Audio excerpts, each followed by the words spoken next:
Hi friends, ఇప్పుడే RRB ఏఎల్పికి సంబంధించిన ఒక నోటీస్ అయితే వచ్చిందనమాట. ఎగ్జామ్ క్యాన్సిలేషన్ సంబంధించి. సో ఆల్రెడీ మధ్యాహ్నం కూడా ఒక నోటీస్ వచ్చింది, నిన్న కూడా ఒక నోటీస్ వచ్చింది.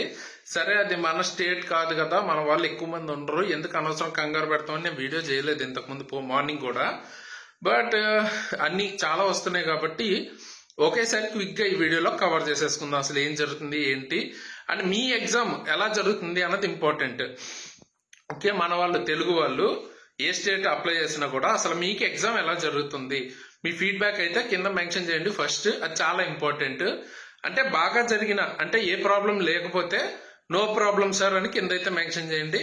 ఒకవేళ ఏమైనా ఇష్యూస్ ఉంటే కూడా డెఫినెట్ గా కింద మెన్షన్ చేయండి. మనకి తెలుస్తుంది అసలు మన ఎగ్జామ్ ఎలా జరుగుతుంది, రైల్వేది పర్టికులర్ గా ఎక్కడ రాస్తున్నారు అన్నది కూడా రాయండి.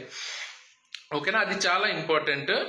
సో దట్ మనకు ఒక క్లారిటీ ఉంటది అనమాట. యాక్చువల్ గా ఏం జరిగింది, మనకి ఇంతకు ముందు నిన్న కనుక చూసుకున్నట్టయితే మనం రాంచీకి సంబంధించి బీహార్ కి సంబంధించి ఒక చోట ఎగ్జామ్ క్యాన్సిలేషన్ అయింది, టెక్నికల్ ప్రాబ్లమ్స్ అని చెప్పారు. సో మార్నింగ్ కూడా ప్రయాగ్రాజ్ అనుకుంటా రోల్ నెంబర్స్ తో పాటు ఇచ్చారనమాట. సో ఇట్లా ఎగ్జామ్ క్యాన్సిలేషన్ అయింది వీళ్ళది, మళ్ళీ ఎగ్జామ్ పెడతాం అన్నట్టు. ఓకే, సో ఈ రోజు ఇప్పుడు చూసుకుంటే, సో ఇప్పుడు మళ్ళీ రీసెంట్ గా క్యాన్సిల్ అయింది వచ్చేటప్పటికి నోయిడాకి సంబంధించిన ఎగ్జామ్ సెంటర్ లో క్యాన్సిల్ అయింది అని అయితే చెప్తున్నారు. విత్ రోల్ నెంబర్స్ అయితే ఇచ్చారు. సో ఎక్కడ అన్నది ఇంపార్టెంట్ కాదు, ఇది మూడోది అనమాట వరుసగా. సో అది మ్యాటర్. అట్లాగే క్యాన్సిలేషన్ వచ్చింది. ఇక్కడ ప్రాబ్లం ఏంటంటే బేసిక్ గా టెక్నికల్ ప్రాబ్లం వల్ల క్యాన్సిల్ చేసామని రోల్ నెంబర్స్ వైజ్ ఇచ్చి రీషెడ్యూల్ చేస్తామని అయితే చెప్తున్నారు. ఓకే, గుడ్, రీషెడ్యూల్ చేస్తారు, ప్రాబ్లం లేదు. దాంతో పాటు ఎక్కువ మంది నార్త్ యూట్యూబ్ ఛానల్స్ కానీ నార్త్ హిందీలో వాళ్ళు వేరే స్టేట్స్ వాళ్ళు ఏం చెప్తున్నారంటే బేసిక్ గా ఎగ్జామ్ మధ్యలో చాలా టెక్నికల్ ప్రాబ్లమ్స్ వస్తున్నాయి. లైక్ కొంతమందికి లాగిన్ అయిన తర్వాతే డైరెక్ట్ 56 మినిట్స్ 57 మినిట్స్ నుంచి స్టార్ట్ అవుతుందని, కొంతమంది సిస్టమ్ మధ్య మధ్యలో బ్లాక్అవుట్ అయిపోయి మధ్యలో మళ్ళీ కొంతసేపు అయ్యాక వస్తుందని, ఇట్లా రకరకాల ఇష్యూస్ అయితే కింద కామెంట్స్ లో రాస్తున్నారు హిందీ ఛానల్స్ లో.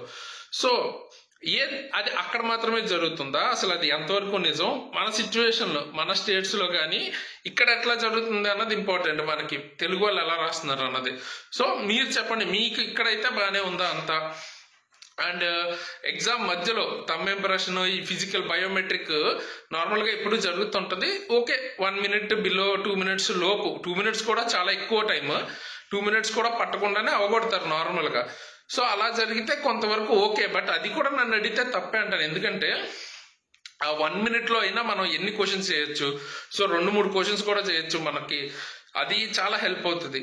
సో ఈ బయోమెట్రిక్ సిస్టమ్ ఏదైనా ఉంటే ఎగ్జామ్ ముందు కానీ ఎగ్జామ్ అయిపోయిన తర్వాత కానీ పెట్టుకోవడం పర్లేదు, కానీ ఎగ్జామ్ మధ్యలో ఉండటం వల్ల ఎంత లేదన్నా మనకి టైం వేస్ట్ అవుతుంది. సో దీని గురించి ఏంటంటే బేసిక్ గా ఒకవేళ బయోమెట్రిక్ సిస్టమ్ మధ్యలో ఉండి మీకు ఆ ఫింగర్ ప్రింట్ వర్క్ అవ్వలేదు, ఇట్లాంటివి జరిగితే 2-3 మినిట్స్ వేస్ట్ గా పోతుంది. దానివల్ల చాలా బిట్స్ ఆన్సర్ చేయలేరు అనమాట. సో అటువంటి ఇష్యూస్ కొన్ని హిందీ నార్త్ వాళ్ళు చెప్తున్నారు. సో మన దగ్గర కేసు ఎలా ఉంది అన్నది ఇంపార్టెంట్. సో మెన్షన్ చేయండి, అంతా బాగానే ఉంటే కూడా బాగా ఉంది, అంతా సూపర్ అన్నట్టు అయితే అది కూడా మెన్షన్ చేయండి. ఏమైనా ఇష్యూస్ ఉంటే కూడా డెఫినెట్ గా కామెంట్ అయితే చేయండి. అండ్ ఇంకొక ఇంపార్టెంట్ థింగ్ అయితే మాట్లాడాలి, అదేంటంటే ఈ ఎగ్జామ్ రీషెడ్యూల్. ఇప్పుడు ఎగ్జామ్స్ అన్ని యాక్చువల్ గా ఏఎల్పి కావచ్చు, లేకపోతే ఏదైనా మిగతా వరుసగా ఇప్పుడు టెక్నీషియన్ కానీ CBT 2 కానీ JEE RPF వరుసగా ఉన్నాయి కదా. సో ఎక్కడ పెద్దగా గ్యాప్ లేదనమాట. సో చాలా టైట్ గా ప్యాక్ చేసుకున్నారు. సో ఇలాంటి ఇష్యూస్ వచ్చినప్పుడు వాళ్ళకి రీషెడ్యూల్ చేయాలి కదా మళ్ళీ. సో రీషెడ్యూల్ చేయాలంటే వాళ్ళకి వేరే డేట్స్ తో క్లాష్ రాకూడదు, రైల్వే ఎగ్జామ్స్ కి క్లాష్ రాకూడదు, వేరేవి రైల్వే కాకుండా వేరే వాటితో కూడా క్లాష్ రాకూడదు. మరి అలాంటప్పుడు అంత టైట్ గా ప్యాక్ చేసుకుంటే అవి ఎప్పుడు పెడతారు అన్నది మనకి ఇప్పుడు పెద్ద సమస్య. అది పెట్టేదాకా రిజల్ట్ ఉంటాకి ఇబ్బందే కదా. సో ఇప్పుడు జనవరిలో ఇచ్చిన నోటిఫికేషన్ ఇప్పుడు హడావిడిగా ఇంత లాస్ట్ దాకా వచ్చి ఇప్పుడు ఫాస్ట్ గా పెట్టే బదులు కొంచెం ముందే ప్లాన్ చేసుకుని అట్లీస్ట్ మంత్ కి 1 అన్నట్టు ప్లాన్ చేసుకున్నా కూడా కొంచెం బెటర్గా ఉండేది. లేదా మంత్ కి 2 అయినా పర్లేదు, కానీ కొంచెం గ్యాప్ ఎక్కువ ఉంటే ఇట్లాంటి ఇష్యూస్ ఏమైనా వచ్చినా కూడా మళ్ళీ రీషెడ్యూల్ చేసుకుని త్వరగా పెట్టుకోవడానికి ఉంటుంది. సో లాస్ట్ లో ఇది కొంచెం హడావిడి లాగా అవుతుంది, చాలా టెక్నికల్ ఇష్యూస్ చెప్తున్నారు, లాగిన్ ఇష్యూస్ ఇట్లా కొన్ని చెప్తున్నారు. సో దాని గురించి అయితే బేసిక్ గా ఈ వీడియోలో మెయిన్ గా డిస్కస్ చేద్దాం అనుకుంటున్నాను. సో దీనివల్ల రిజల్ట్ ఇచ్చే స్పీడ్ కూడా కొంతవరకు తగ్గచ్చు అనమాట.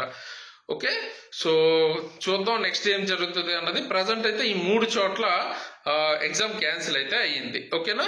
సో మీ థాట్స్ ఏంటి దీని మీద అన్నది కింద కామెంట్ చేయండి. నేను పీడిఎఫ్ ని చూపించి ఎక్స్ప్లెయిన్ చేయొచ్చు ఈ వీడియో కూడా మిగతా వీడియోస్ లాగా, బట్ అంత అవసరం లేదు. యాక్చువల్ గా వేరే స్టేట్స్ కాబట్టి మనకు అంత అవసరం ఉండదు కాబట్టి నేను డైరెక్ట్ ఎక్స్ప్లెయిన్ చేస్తున్నాను అసలు ఇష్యూ ఏంటి అన్నది.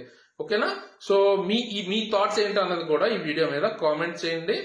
మీ సెంటర్ లో ఎగ్జామ్ ఎలా జరిగింది అన్నది మీది రివ్యూ అన్నది కింద అయితే ఇవ్వండి, జెన్యున్ గా ఇవ్వండి. కాకపోతే అక్కడ ఎవరితోనో గొడవ పడ్డారనో అవి మైండ్ లో పెట్టుకొని ఇవ్వద్దు. అక్కడ ఎలా జరిగిందో అది మాత్రం ఇవ్వండి, మిస్యూజ్ చేసుకోకుండా. ప్రాపర్ గా నిజంగా అది జరిగింది అంటే దాని గురించి మనం ఫైట్ చేయొచ్చు. ఓకే, సో అక్కడ మీకు ఏమైనా ఇబ్బందులు కానీ అలా ఏమైనా అసలు ఏం జరుగుతుంది, ఎగ్జామ్ లో ఏమైనా ఇష్యూస్ ఉన్నాయా మన దగ్గర అన్నది కింద అయితే కామెంట్ చేయండి. ఓకేనా? అండ్ వీడియోని లైక్ చేసి మీ ఫ్రెండ్స్ కి తప్పకుండా షేర్ చేయండి. చాలా ఇంపార్టెంట్ వీడియో అన్నమాట. అందరూ షేర్ చేయాల్సిన వీడియో మీ థాట్స్ ని. అండ్ ఈ వీడియో షేర్ చేస్తే మిగతా వాళ్ళకి వాళ్ళ కామెంట్స్ కూడా మనకి తెలుస్తాయి అసలు ఎగ్జామ్ ఎలా జరుగుతుంది ఏంటి అన్నది. So do comment and share. Okay, so ఈ వీడియోకి అయితే ఇంతే గైస్. ఇలాంటి మంచి మంచి వీడియోస్ తో మళ్ళీ వస్తాను. అంతవరకు సైనింగ్ ఆఫ్ తేజస్.